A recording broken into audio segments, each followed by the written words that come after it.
Alors, il faut déjà déterminer en fonction de la maison, en fonction de la situation géographique, de l'altitude, quel type de pompe à chaleur tu veux mettre. Est-ce que tu veux mettre avec des sondes géothermie? Est-ce que tu veux mettre une pompe à chaleur RO extérieure? Est-ce que tu veux mettre une pompe à chaleur RO intérieure? Est-ce que tu as du plancher chauffant? Est-ce que tu as des radiateurs? Est-ce que tu veux faire du rafraîchissement? Est-ce que tu veux faire du free cooling? Et c'est toutes ces choses-là qu'il faut analyser. Et après, on peut s'orienter plus sur une ou l'autre des marques. Disons que c'est un mauvais dimensionnement qui serait plus impactant. On doit dimensionner la pompe à chaleur en fonction de la maison, de l'isolation, de la taille, de l'exposition, du vitrage, de l'isolation de la toiture, etc. Et toutes ces choses-là font que la pompe à chaleur a une certaine puissance. Et si une pompe à chaleur est trop puissante, elle va travailler sur des cycles courts.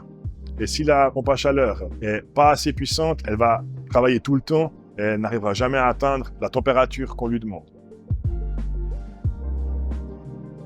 Alors les critères, c'est l'altitude, la taille de la maison, est-ce qu'on a des radiateurs, du plancher chauffant, est-ce qu'on peut la mettre à l'extérieur. Ce qui est important, c'est aussi voir le bruit, ça ne doit pas déranger les voisins. Il faut regarder l'emplacement, est-ce qu'on la met d'un côté ou de l'autre. Essayer de la mettre le plus près de la chaufferie et le plus loin du voisin. Pour le bruit, on doit faire un cercle bruit qui est réglementé.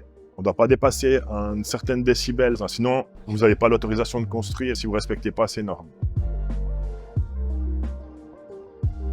Si vous voulez avoir le meilleur rendement, c'est la pompe à chaleur géothermie.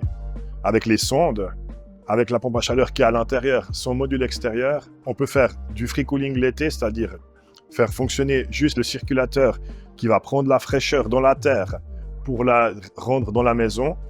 C'est celle qui consomme le moins parce qu'elle a le meilleur COP. Par contre, c'est celle qui coûte le plus cher à installer parce qu'on doit payer et la pompe à chaleur et les forages.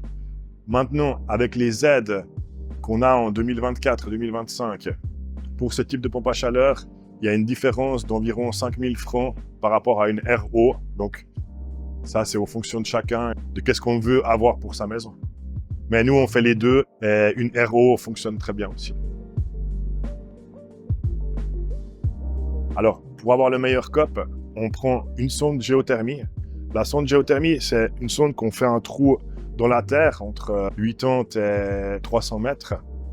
Et comme la terre est très stable, on arrive à avoir toujours les mêmes calories. Donc, ça améliore le COP de l'installation et la consommation.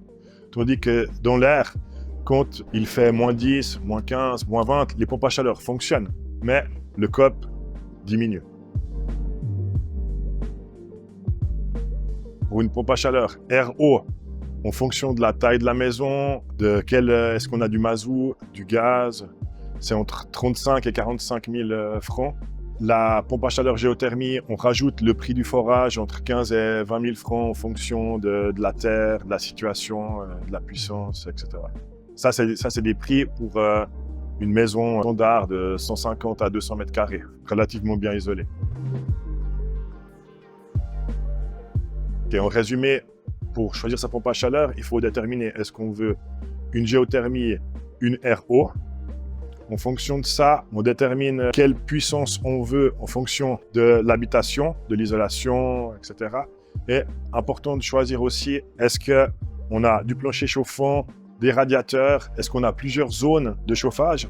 Est-ce qu'on a du radiateur en haut, du plancher chauffant en bas avec différentes zones de température? Ce qui est important, c'est aussi de travailler avec leader froid.